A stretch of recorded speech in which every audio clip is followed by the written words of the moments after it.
अस्सलाम वालेकुम।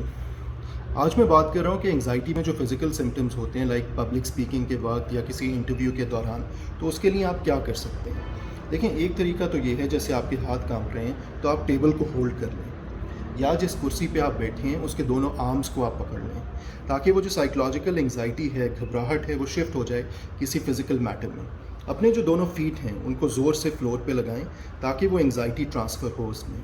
अपनी फिंगर्स को आप लॉक कर सकते हैं और कोशिश करें वो जो पेन है जिसको आप क्लिक कर रहे होते हैं वो ना करें, वो दूसरे के लिए बहुत वो एक न्यूसेंस के काबिल होता है और वो एंग्ज़ायटी होती है जो ट्रांसफ़र हो रही होती है। डीप ब्रेथ लें, लंबा गहरा सांस लें, स्लो डाउन करें अपनी ब्रीदिंग को, ताकि आप बेहतर तौर पे जो टास्क है उस पे फोकस कर पाएँ। तो ये कुछ एडवाइस है। एंग्ज़ायटी तो होगी, लेकिन उसको मैनेज कैसे करना है ये बताने का मकसद था। Thank you.